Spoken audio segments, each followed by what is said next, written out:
Apa saja sih yang harus diperiksa setelah Anda terdiagnosa hipertensi? Yuk belajar hipertensi bersama saya Dr. Reynaldo, spesialis penyakit dalam. Setelah seorang pasien didiagnosis hipertensi oleh dokter, ada banyak pemeriksaan lanjutan yang perlu dilakukan untuk mengetahui dua hal. Nomor satu, apakah sudah ada komplikasi dari hipertensi yang diderita? Nomor dua, adakah kelainan-kelainan metabolik lain yang sering menyertai hipertensi? Dalam hal ini kita harus mencari apakah adanya sindrom metabolik atau tidak. Yang pertama dulu ya, tentang komplikasi dari hipertensi. Komplikasi hipertensi kan seringkali mengenai jantung dan pembuluh darah. Nah, pembuluh darah ini kemana-mana. Jadi kita bicara pemeriksaan jantung dulu yang pertama. Pemeriksaan jantung secara basic itu pasti dilakukan EKG, elektrokardiografi atau rekam jantung, dan juga pemeriksaan ronsen paru-paru, dada untuk melihat apakah ada pembesaran jantung atau tidak.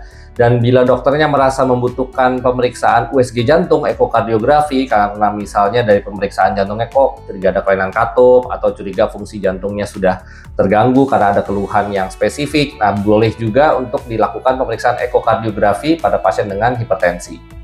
Komplikasi yang kedua yang kita takut adalah ke kepala, otak ya. Jadi pemeriksaan untuk mendeteksi kelainan hipertensi di pembuluh darah otak, entah apakah sudah ada tanda stroke ringan atau memang pernah stroke sebelumnya, tentu dengan pemeriksaan pencitraan bisa dilakukan CT scan atau MRI kepala, tapi ini nggak wajib-wajib banget, tentu ada pertimbangan dari dokter sarafnya, biasanya nanti dikonsul.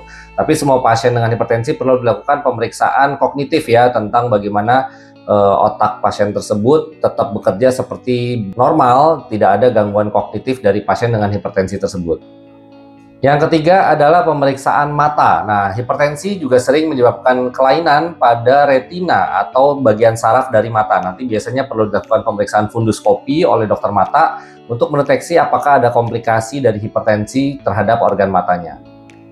Yang keempat tentunya adalah ginjal, karena ginjal ini berperan penting juga untuk hipertensi. Nah, untuk memeriksa apakah ada kelainan ginjal sebagai dampak dari hipertensi, secara mudah kita periksa darah, ureum kreatinin untuk melihat laju fungsi glomerulus ginjalnya, kemudian diperiksa juga urin, karena seringkali kebocoran protein di urin atau albumin kreatinin rasio yang meningkat di urin sebagai tanda awal komplikasi hipertensi di ginjal.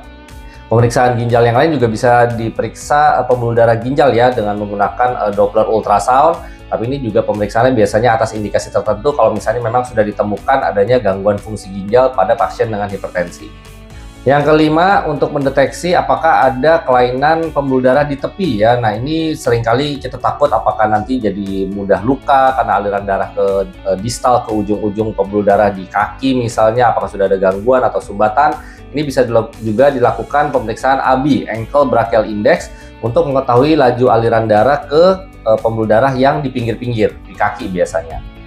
Nah, itu pemeriksaan-pemeriksaan umum untuk mendeteksi komplikasi hipertensi ke organ-organ vital. Nah, lalu pemeriksaan lain itu ditujukan untuk mendeteksi apakah ada komorbiditas atau penyakit metabolik lain yang sering menyertai hipertensi. Ya, tentu saja semua pasien hipertensi harus di-screening.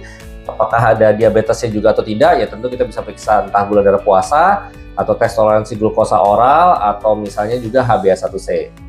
Kemudian juga untuk mendeteksi apakah ada kelainan kolesterol, profil lipid darah. Nah, ini nanti diperiksa standarnya ya, kolesterol total darah, HDL, LDL, dan juga trigliserid. Dan jangan lupa periksa juga asam urat ya, karena kalau misalnya asam urat tinggi ditambah dengan hipertensi, itu juga meningkatkan resiko ke penyakit jantung ke depannya. Apakah Anda pasien hipertensi dan sudah dilakukan pemeriksaan-pemeriksaan tadi? Kalau belum, silahkan minta sama dokternya ya, supaya dilengkapi pemeriksaan-pemeriksaannya, supaya jangan ada yang terlewat. Semoga bisa dipahami. Bila ada pertanyaan lanjutan, langsung aja komen di bawah.